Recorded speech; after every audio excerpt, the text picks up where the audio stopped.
Alhamdulillahilladzi arsala rasulahu bil huda wa dinil haqqi liyudhhirahu 'ala ad-dini kullih wa kafaa billahi shahida. Asyhadu an la ilaha illallah wahdahu la syarika lah wa asyhadu anna Muhammadan 'abduhu wa rasuluhu la nabiyya ba'dah. Allahumma shalli wa sallim wa barik ala nabiyyina Muhammad wa ala alihi wa sahbihi wa man wala. Rabbi shrah li sadri wa yassir li amri wahlul 'uqdatam min lisani yafqahu qawli. Rabbi zidni 'ilma warzuqni fahma birahmatika ya arhamar rahimin. Amma ba'd. Hadirin jemaah salat maghrib kajian rutin di Ranting Muhammadiyah Tebel yang dimuliakan Allah Subhanahu wa taala.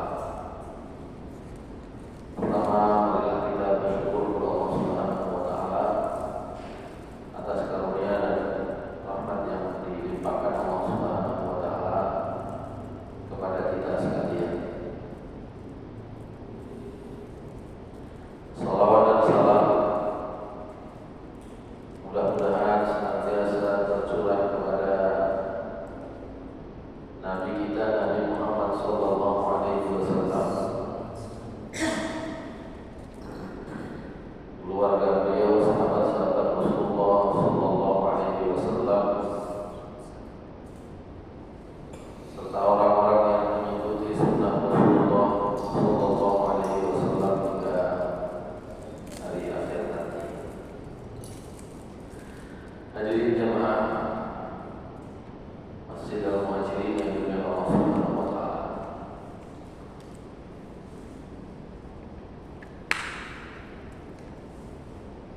Pertemuan yang lalu baru sampai tentang bagian awal dari putusan Tarjih Muhammadiyah tentang masalah iman kepada Allah Subhanahu wa taala, di mana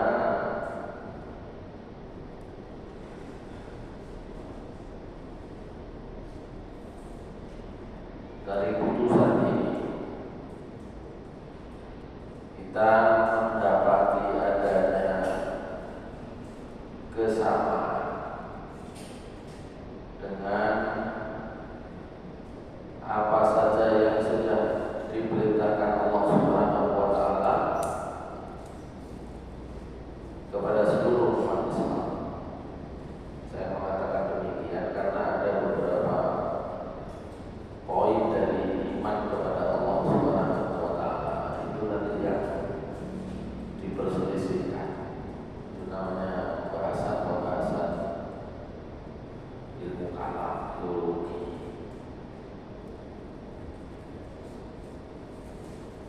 Tapi yang ada di sini selesai, tidak ada pembahasan, kecuali barangkali tetap namanya pemahaman manusia itu berbeda-beda. Ya. Bab tertentu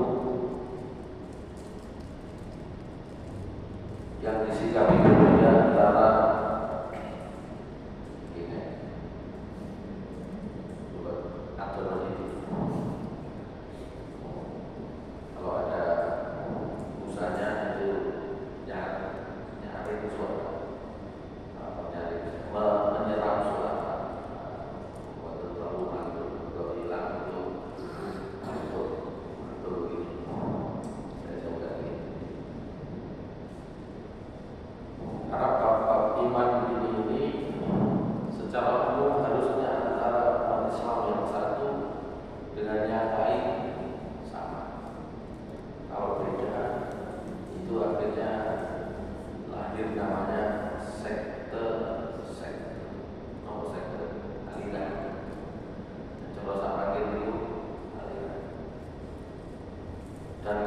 berbeda bab iman itu bisa saling kafir mengkafirkan, gitu ya. Nah, bab itu bab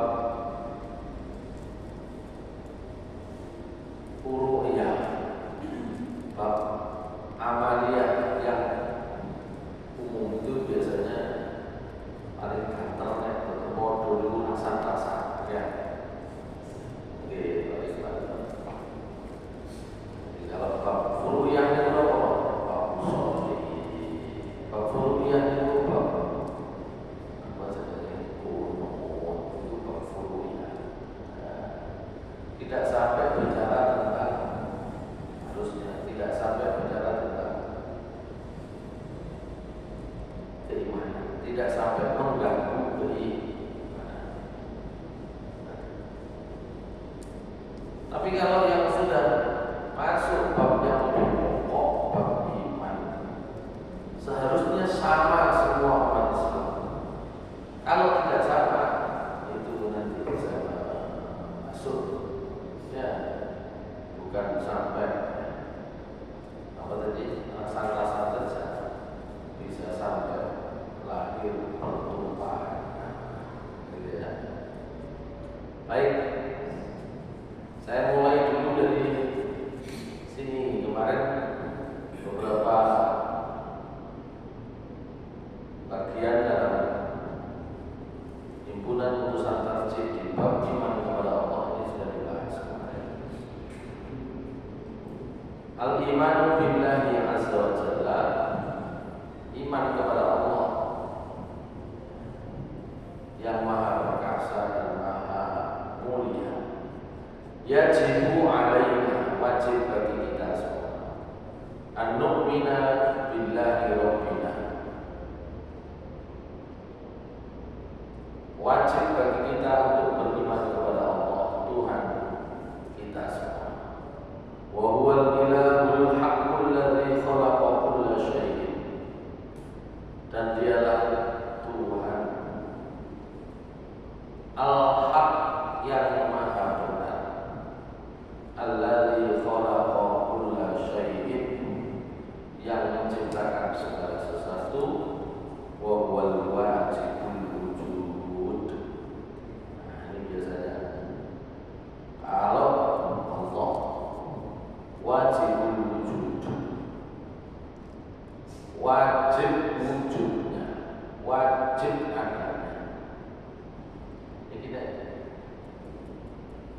dikali dalam ini setengah jam dari Al-Quran. Allah itu wajibul wujud, wajib wonten. Bisa wajib wonten. Kalau kita semua alam semesta niku mungkinul wujud. Wujud niku relatif mungkin. Ya. Boten enten kula niku dunya niki mlaku. Ya, boten enten panjenengan dunya niki mlaku jauh liyan. Tapi kalau tidak ada Allah, selesai dunia. Alam ini selesai. Itu makna paling gampang. Allah itu wajibul wujud. Karena itu kalau panjenengan buka surat Al-An'am, surat Al-An'am ayat 74 sampai 79. Ya. Surat Al-An'am. Wah. Enter. Kok jatuh dari pulau apa nih? Mari bahas surat ini. Surat Al-An'am ayat 74 79.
li abi kepada ayahnya Azar, namanya Azar ayahnya itu,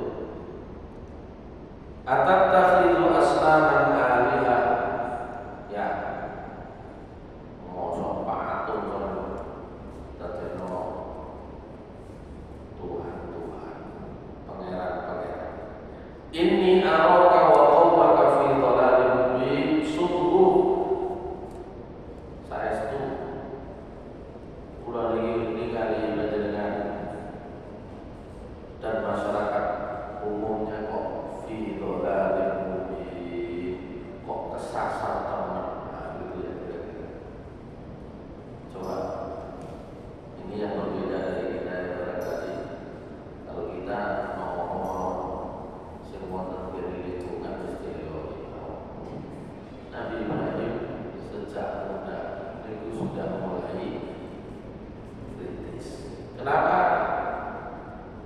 Ucapan Nabi Ibrahim yang dikutip di dalam ayat ini saya sebut sebelum beliau diangkat jadi Nabi, karena ayat berikutnya itu menunjukkan proses. Ya. Wa kadzalika nuri Ibrahim malakutas samawati wal ardi wa liyakuna minal muqinin. Demikianlah kata Allah, kami perlihatkan kepada Ibrahim malakut, ya, kekuasaan kami, keagungan kami, tanda kekuasaan Allah di langit dan di bumi, supaya dia termasuk orang yang yakin terhadap kekuasaan kami. Jadi itu adalah bagian dari cara Allah menunjukkan kepada Nabi Ibrahim, dibuka motornya Nabi Ibrahim itu, dibuka matanya, supaya kalau lihat sesuatu itu bisa kritis. Kalau orang sekarang itu namanya berpikir kritis. Sehingga ketika Nabi Ibrahim atau ketika Ibrahim muda itu menolak berhala sebagai Tuhan, Nabi Ibrahim itu nyacak-nyacak, nyoba-nyoba. Falamma janna 'alaihi al-lailu ra'a kawkaban qala hadza rabbi falamma afala qala la uhibbul afilin.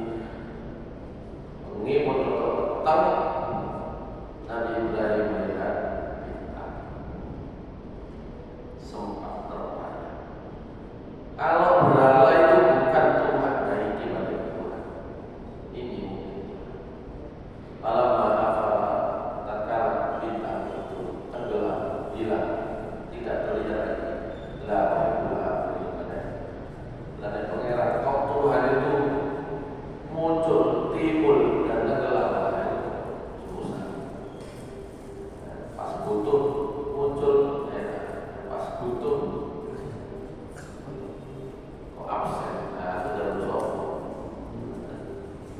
Begitu pula kepada bulan, saya lewati saja ya.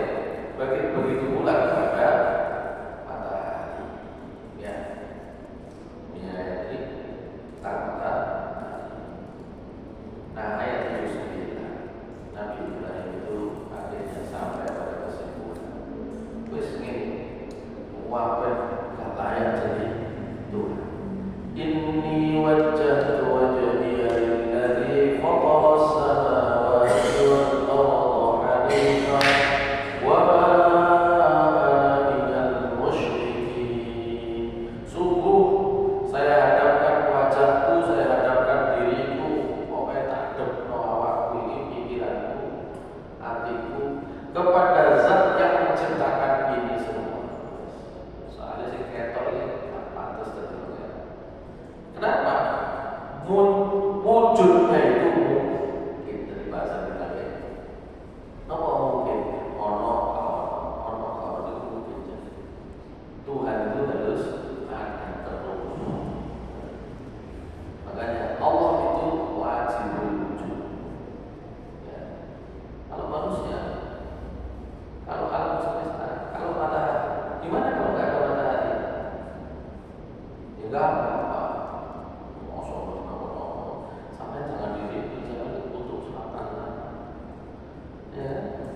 Musa tetap bisa bertahan hidup dengan matahari yang minim, gitu. Karena sebenarnya yang menentukan hidup itu bukan matahari, yang menentukan hidup itu adalah Allah Subhanahu wa Ta'ala. Sementara yang harus ada terus menerus itu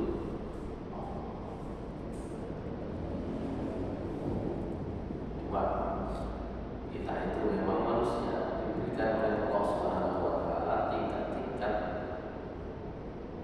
pengetahuan yang berbeda-beda. Pengetahuan manusia itu ada yang ukuran kebenarannya itu hanya panca dengan nanti besok cerita Nabi Musa. Nabi Musa itu bisa kali itu ya. Surah Al-A'raf ayat 142. 140. A'udzu billahi minasy syaithanir rajim.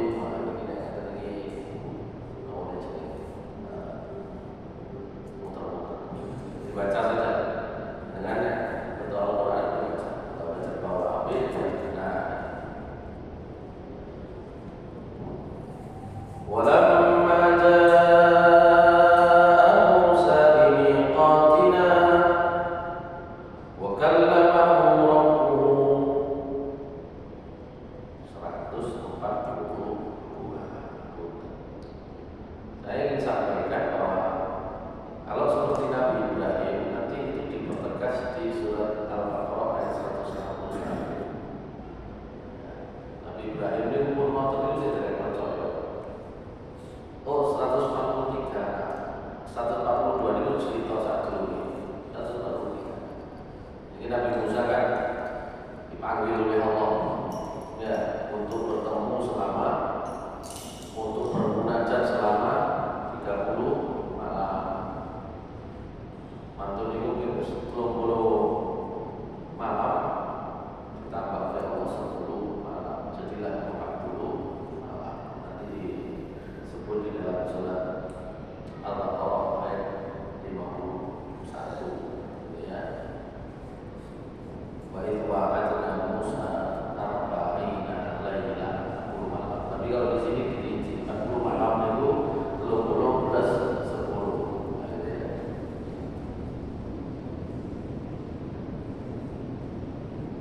Ayat 143. Walamma jaa Musa limiqatina wa kallamahu rabbuhu qala rabbi arini anzur ilaik. Nabi Musa itu nanti kepingin yakin tentang adanya Allah. Allah itu wajib kudu Allah itu wajib. Dan Nabi Musa itu kan sudah beberapa kali diajak berbicara langsung mendapatkan wahyu. Nabi Musa itu kisahnya agak lengkap di dalam Al-Quran. Pertama kali Nabi Musa mendapatkan wahyu itu ketika mau kembali ke Mesir dari negeri Madian. Di Mesir mantun menjahit tiang berpolisi Fir'aun lari sampai namanya negeri Madian. Panggil oleh Nabi Syuaib. Yang ditemui pertama anak-anaknya Nabi Syuaib. Ya, ditulungi. Nabi Musa itu harus tulungan sekali. Tapi Nabi Musa itu awal putrinya Nabi Syuaib itu mengembalakan kambing, mengambilkan minum untuk kambing-kambing. Tapi ada juga penggembala kambing laki-laki yang ingin mengusir mereka. Jatai itu jatai untuk kambing-kambingnya Nabi Syuaib. Ya, wah diusir. Maka Nabi Musa yang pelarian DPO kabarnya. Kali kan dia opo ya Allah tunggu di sana. Duh, dihadapkan pada situasi itu ditolong. Nabi Musa besar, tinggi besar. sebagian riwayat menyampaikan tingginya kira-kira 2,7 meter. Ya. Awal itu sih. Ya. Nah itu kemudian ditolong. Setelah itu ringkasnya dipakai mantu. Mahari mengimbal kambing selama 8 tahun plus 2 tahun karena permintaan Nabi Suhaib. Setelah itu kembali ke Mesir, sudah mendapatkan seorang istri dan sudah punya anak.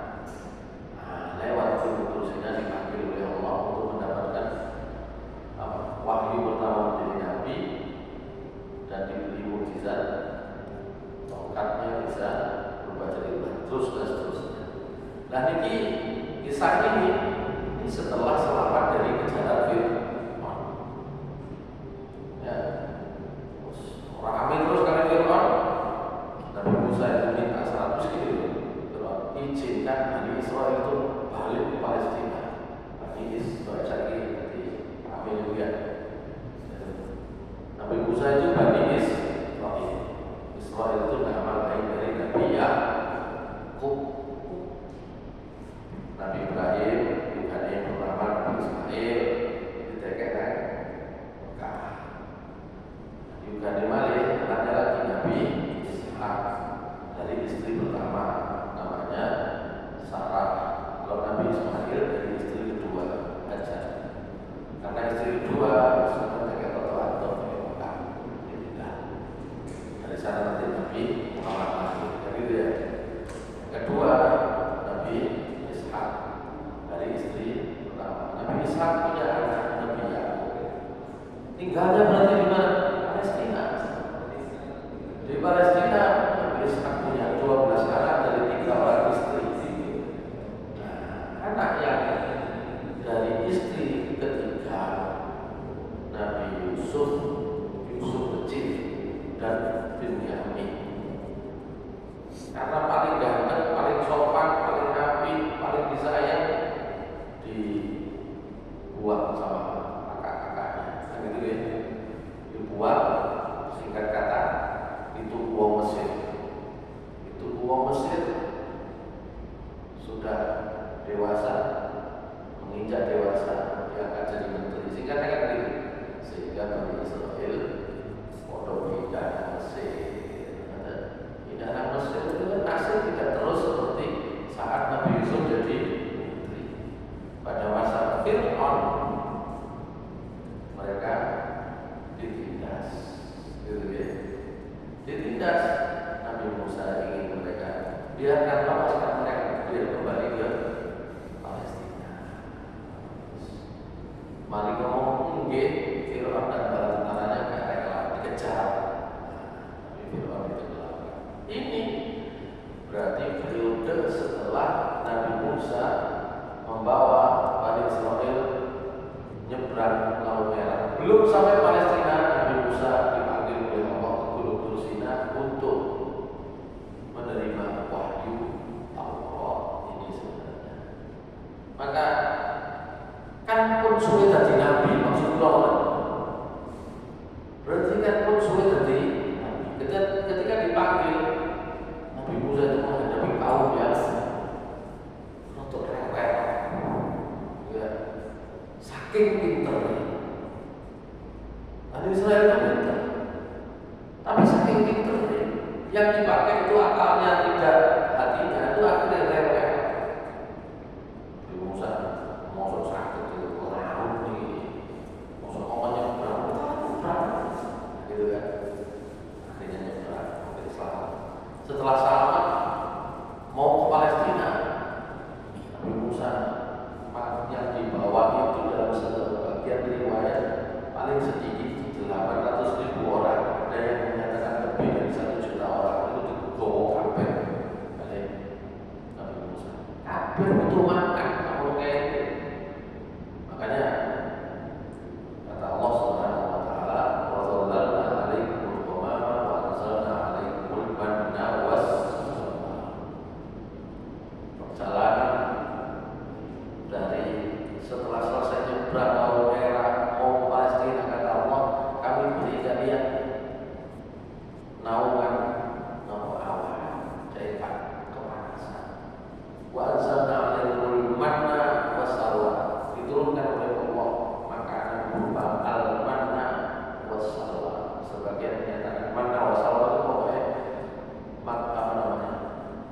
satu tumbuhan yang colong mriki kaya sibuk anak ini gampang digoleki nang bisa, gak perlu nandur, gak perlu ngenteni panen suwe, pokoknya seperti rumputan yang gampang dimakan.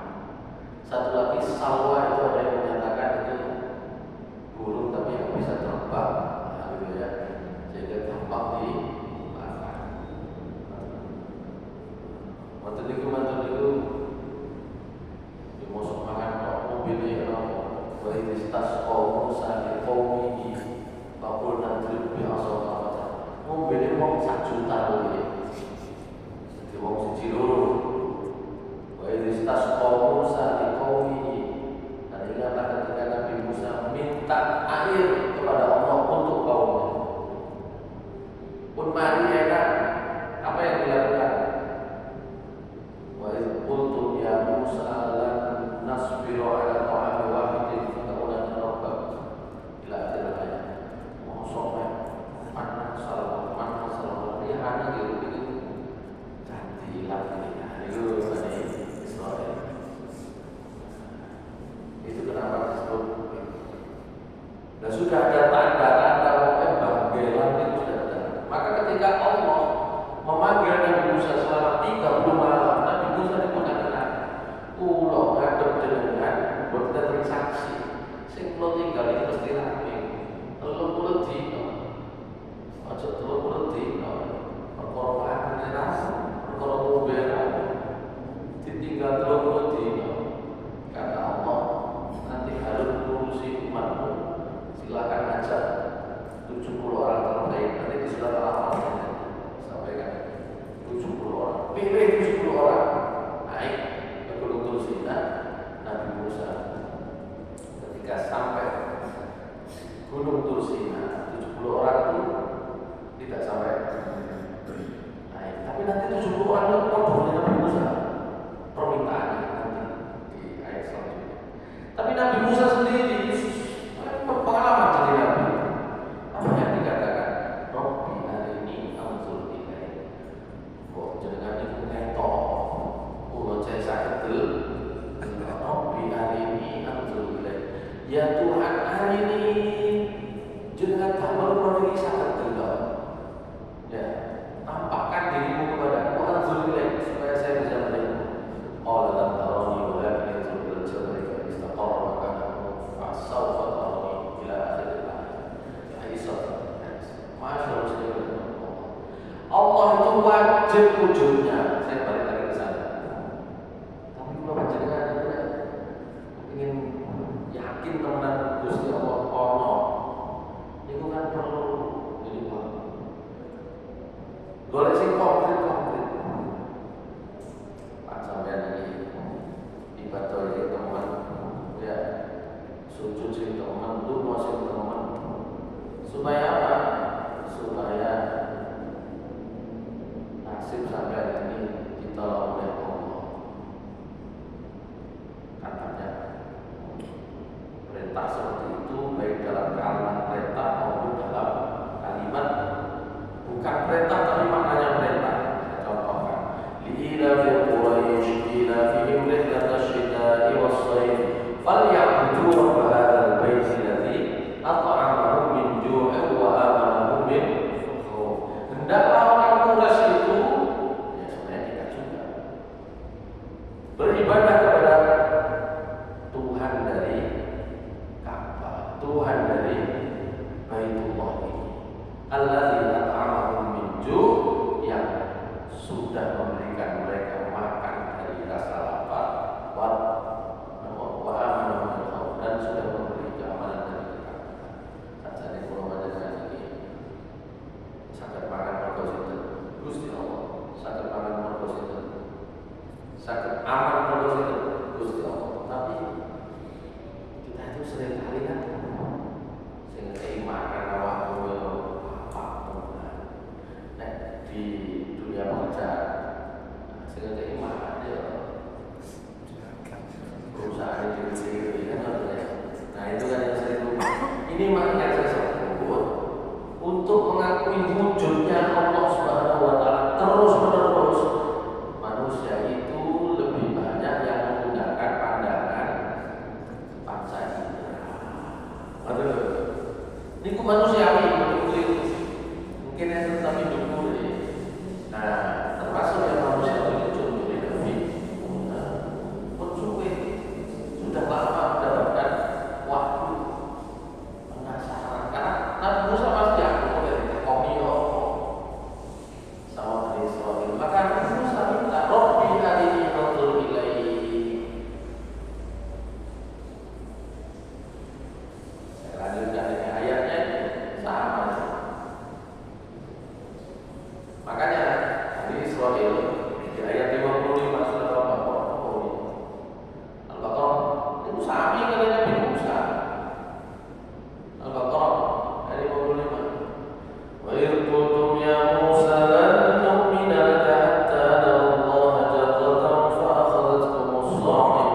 saat dari ini kalau kita baca tafsir terkait itu, Bani Israel itu berkerumun di Nabi Musa, saya kerumun dengan dok.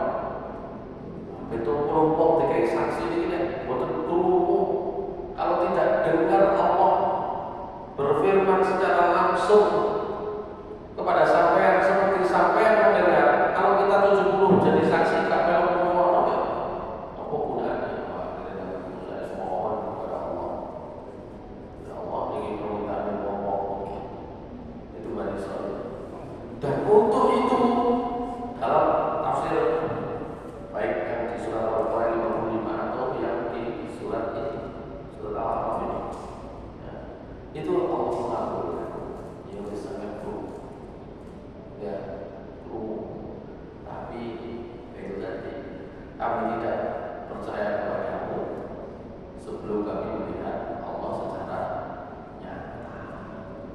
Masya Allah, ini makanya ayatnya dari 155 dari surat Al-A'raf. Waqtara Musa qaumahu 70 rajulan limiqatina falamma akhadhathum ar-rajfatu qala rabbi law shi'ta ahlakthahum min qablu wa iyyaya atuhlikuna bima fa'ala as-sufaha'u minna in hiya illa fitnatuka tudillu biha man tasha'u wa tahdi man tasha'u.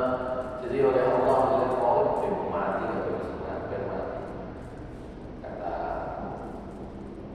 Nabi Musa, kabeh iki mati kula niki mulai ijen tak koni samu pakai ono apa kemudian ya 55 surat Al-Baqarah summa 56 summa kemudian kami bangkitkan kalian ya atas keduanya ya wes siji-siji itu itu belum mau jadi saksi ya mati kabeh mau enak-enak itu jadi dibangkitkan kembali. Masya Allah, kamu babnya ada di sini. Bab Allah itu wajibul wujud. Terus Allah itu wajib adanya. Cuma ini mau kita itu menyatakan dan meyakini Allah wajib adanya terus menerus itu tidak timbul tenggelam seperti yang dilihat Nabi Ibrahim ini bintang tidak seperti itu. Itu tergantung pengetahuan kita. Kalau pengetahuan yang paling zahir pasti membutuhkan bukti. Makanya dalam Islam sebagian disebut di dalam surah nomor apa sebenarnya Al-Qari'ah.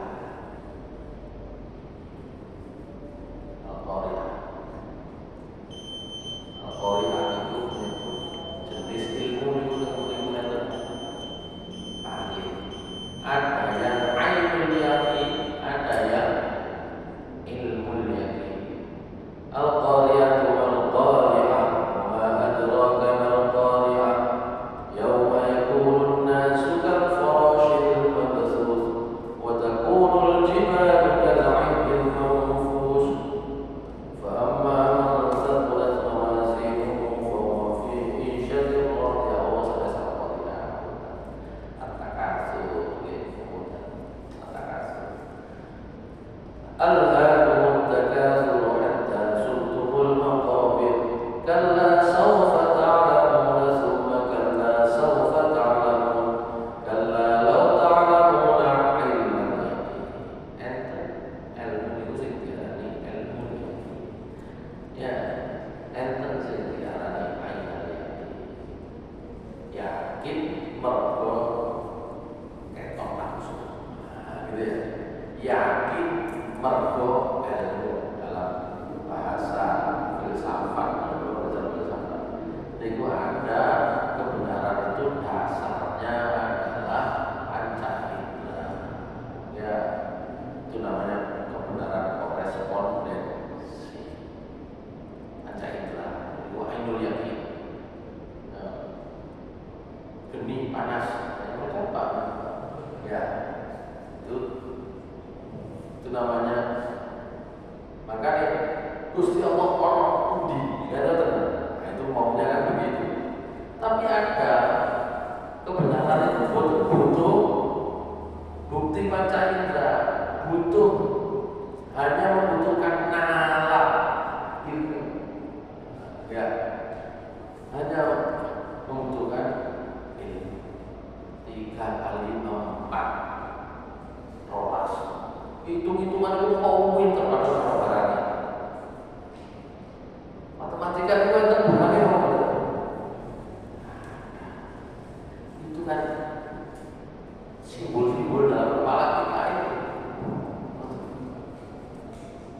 namanya ilmu yang Allah Subhanahu wa taala sesuai surat Al-Baqarah ayat 55, surat Al-Baqarah 143 tidak bisa dibuktikan atau tidak bisa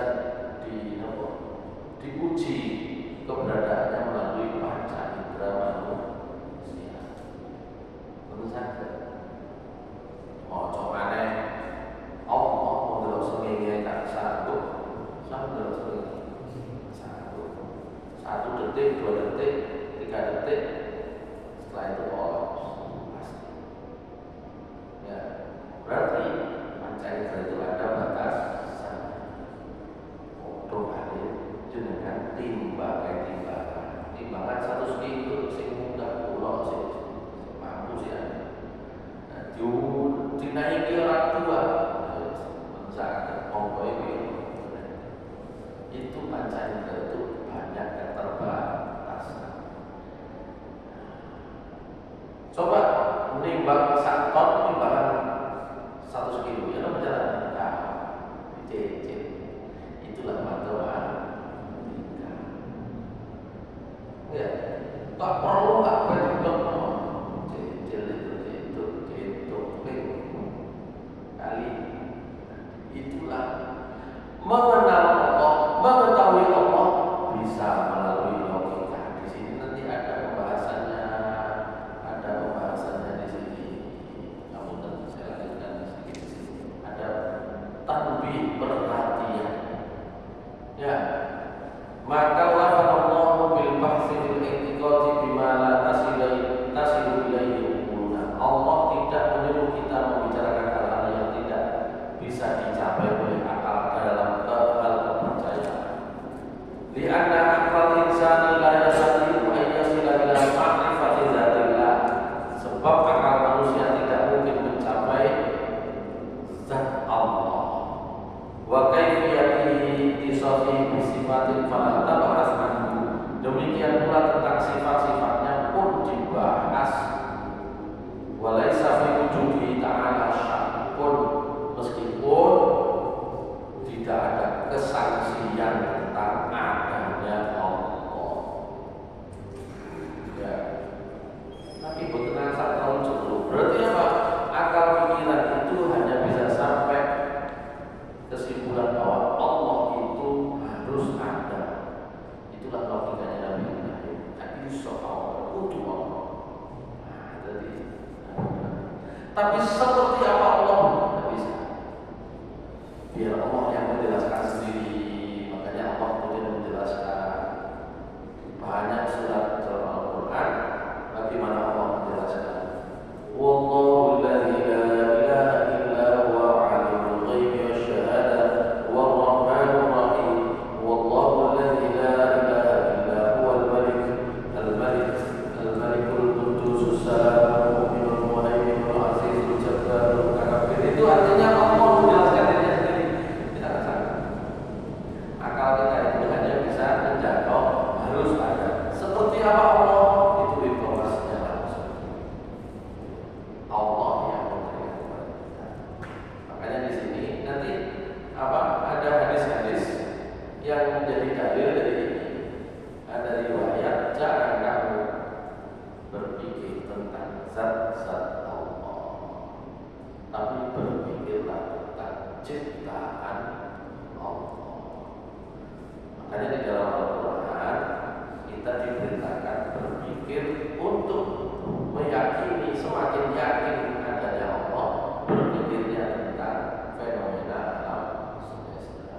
Inna fi ikhtilafil laili wan nahari wal fulki allati tajri fil bahri bima yanfa'un nas wa ma anzalallahu minas samaa'i min ma'in fa ahya bihil arda ba'da mawtiha ila akhir surat Al-Baqarah 1 sudah apa ya, penciptaan langit dan bumi, perahu apa iso ngapa ya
pendiri Mu'tazilah namanya Wasil bin Al-Qaf tanya kepada gurunya namanya Hasan Al-Basri, ya guru, ya wong iman tapi dosa besar itu statusnya apa?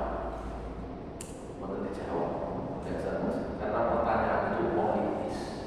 Sebab waktu itu orang beriman berdosa besar yang sedang dipermasalahkan itu contohnya ahli bid'ah. Oleh orang Khawarij ini dimasukkan kategori kafir. Tapi semuanya ini bukan wani mosok ahli bid'ah.